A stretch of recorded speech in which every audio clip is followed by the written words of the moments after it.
नमस्कार, मैं हूं पूजा सिंह और आप देख रहे हैं आर्यन टीवी। चलिए रुक करते हैं खबरों का। तो वहीं सीएम धामी ने शासकीय आवास पर उच्च अधिकारियों के साथ बैठक की। इस दौरान उन्होंने पीएम मोदी के फिट इंडिया संकल्प को साकार करने के लिए कार्य योजना तैयार करने के निर्देश दिए। सीएम ने कहा कि पीएम ने उत्तराखंड के राष्ट्रीय खेलों के माध्यम से मोटापे के खिलाफ जागरूकता बढ़ाने का आह्वान किया था। उन्होंने अधिकारियों के प्रदेश में फिट इंडिया फिट उत्तराखंड की मुहिम शुरू करने के लिए कहा। इसके अलावा उन्होंने निर्देश देते हुए कहा कि स्वास्थ्य जागरूकता से जुड़े मौजूदा प्रयासों को और प्रभावी बनाया जाए और उन्होंने इस अभियान में खिलाड़ियों को सक्रिय रूप से जोड़ने की अपील भी की।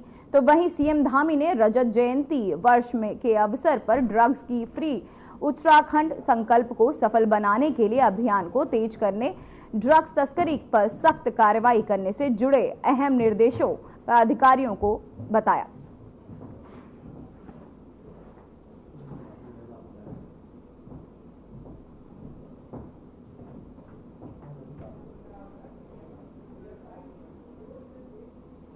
तो वहीं रानीखेत शहर में नागरिकों को डबल इंजन सरकार ने बड़ी सौगात दे दी है। बता दें कि गंगा बैराज का निर्माण कार्य सफलतापूर्वक पूर्ण हो गया है। जल्द ही अब नागरिकों को स्वच्छ और निरंतर पानी मिलेगा। वहीं ये अहम परियोजना क्षेत्रवासियों के लिए पेयजल संकट को दूर करने के लिए एक मील का पत्थर साबित होगी। सीएम धामी ने अपने ऑफिशियल एक्स हैंडल पर ट्वीट किया, उन्होंने कहा, जिसमें उन्होंने इसकी जानकारी भी दी। उन्होंने एक पोस्ट शेयर किया। इसके अलावा उन्होंने लिखा कि हमारी सरकार राज्य के सभी क्षेत्रों में बुनियादी सुविधाओं के विकास के लिए धरातल पर क्रियाशील है।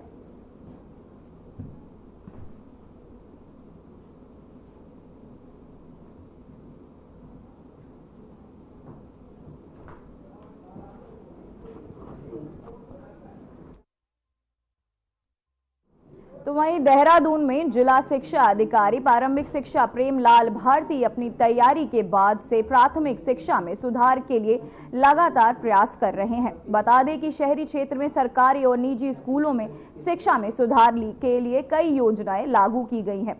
तो वहीं निजी स्कूलों में आरटीआई की सख्ती से पालन कराया जाएगा। तो वहीं जिले के सभी स्कूलों में मूलभूत सुविधाएं विकसित की जा रही हैं।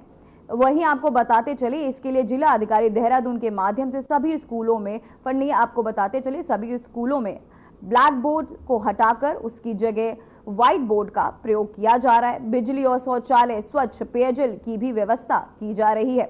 तो वहीं विद्यालयों में बच्चों को पौष्टिक भोजन मुहैया कराया जा रहा है। साथ ही इसके अलावा प्रत्येक स्कूल में डिजिटल स्क्रीन अनिवार्य की जा रही है।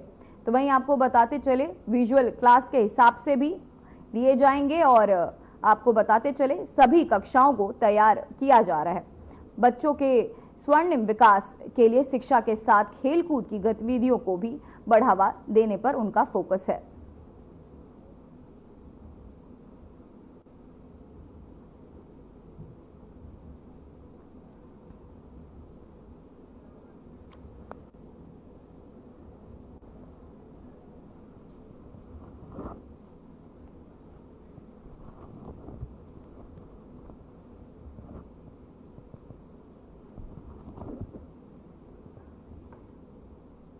तो वहीं आरटीओ कार्यालय देहरादून में नवनियुक्त आरटीओ को लेकर एक मीटिंग रखी गई। आरटीओ प्रशासन सुनील शर्मा ने इसकी अध्यक्षता की। इस दौरान आरटीओ ने उनका प्रेजेंटेशन लिया और आरटीओ के नियमों से अवगत भी कराया। साथ ही आपको बता दें, जिसको लेकर आरटीओ ने कहा कि नए आरटीओ परिवहन विभाग में आए थे, जिनकी 15 दिन की फील्ड ट्रेनिंग हुई। उन्होंने बताया कि आज इनका प्रेजेंटेशन लिया जा रहा है, इसके बाद इनकी तैनाती कर दी जाएगी।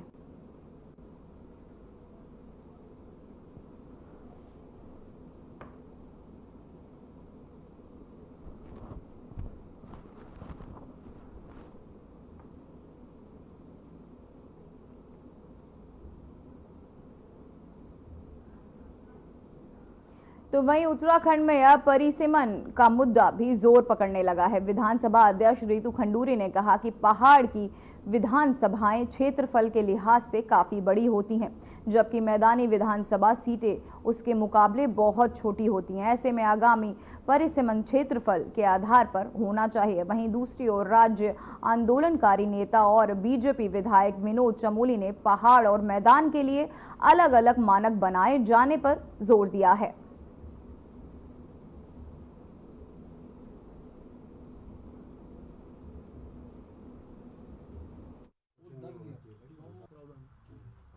एक ये था, दूसरा मैंने परिसीमन पर भी मैं बार बार बोलती हूँ। परिसीमन हम लोगों को इस बार सोच समझ के क्षेत्रफल पे करना चाहिए, क्योंकि इतनी बड़ी पहाड़ की जो कॉन्स्टिट्यूंसीज हैं बहुत बड़ी हो जा रही हैं और एक विधायक को उनमें घूमना फिरना बहुत कठिन हो रहा है।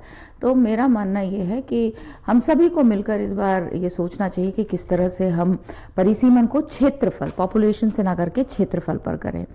एक और समस्या, मैं अभी लौट रही थी जब भराड़ी सैन से, जखोली गांव में आपने सुना होगा एक बहन को बाघ ने मारा है और वो खेत में ही हुआ है। तो मैं वन मंत्री जी से भी मिलूंगी। देखिए, मेरा ये मानना है कि जैसे जम्मू कश्मीर में, अन्य पर्वतीय क्षेत्रों में है, नॉर्थ इंडिया में, तो हमारे मानक पहाड़ों के लिए अलग होने चाहिए। जनसंख्या भी आधारित हो तो भौगोलिक स्थिति भी आधारित हो। तो इसके लिए हमको आगे बढ़ना चाहिए और हमारा प्रयास होगा कि विधानसभा के माध्यम से एक संकल्प केंद्र को जाए कि उत्तराखंड को भी अन्य जो नॉर्थ स्टेट्स हैं उनके तरह ही जनसंख्या के मानकों में छूट मिले और भौगोलिक स्थिति को उसमें इंक्लूड किया जाए, उसमें सम्मिलित किया जाए, ताकि पहाड़ों की विधानसभाएं कम ना हो और शहर में बढ़ती हो तो बढ़े, उसमें कोई किसी का आपत्ति नहीं है।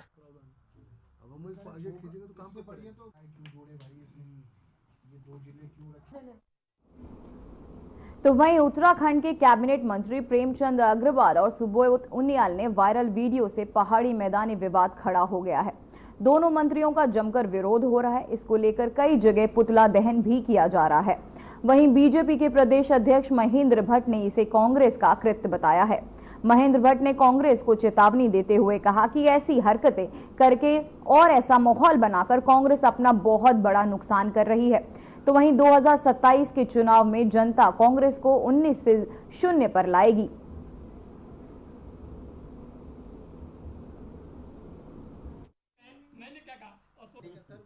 तो उत्तराखंड के स्वरूप को, उत्तराखंड के अंदर इस प्रकार वातावरण बनाने में कांग्रेस का बहुत बड़ा रोल है।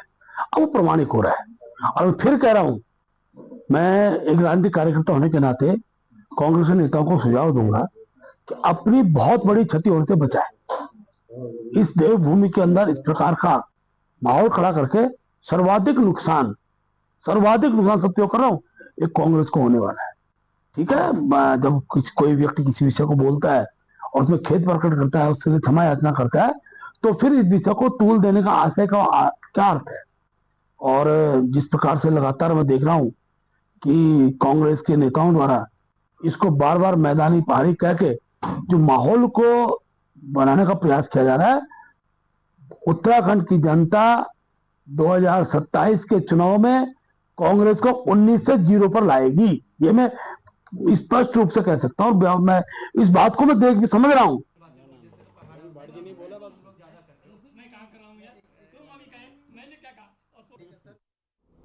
तो वही खबर देहरादून से है, जहां बीजेपी के प्रदेश मीडिया प्रभारी मनवीर सिंह चौहान ने कांग्रेस पर आरोप लगाते हुए कहा कि विपक्ष को जनता से और प्रदेश से कोई लेना देना नहीं है। मनवीर ने कहा, आजादी के बाद गुलामी की मानसिकता और प्रतीकों को ढो रही कांग्रेस को आत्ममंथन की जरूरत है।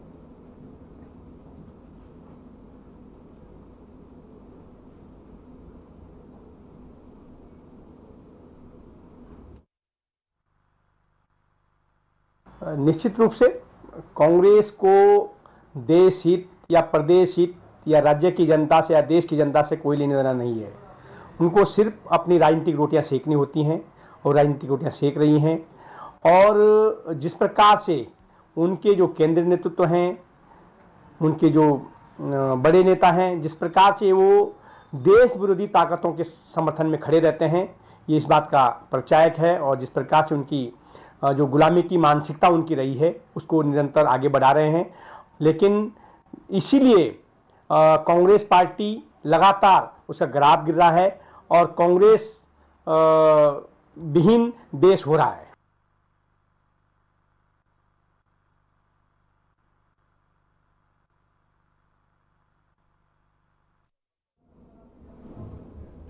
तो वहीं कैबिनेट मंत्री प्रेमचंद अग्रवाल ने पहाड़ियों को लेकर सदन के अंदर दिए बयान और हरीश धामी के सदन के बाहर मैदानी लोगों के खिलाफ की गई टिप्पणी पर पूरे देश में जमकर विरोध हो रहा था। इस बीच इस कैबिनेट मंत्री सुबोध उनियाल का निकाय चुनाव के दौरान एक पुराना वीडियो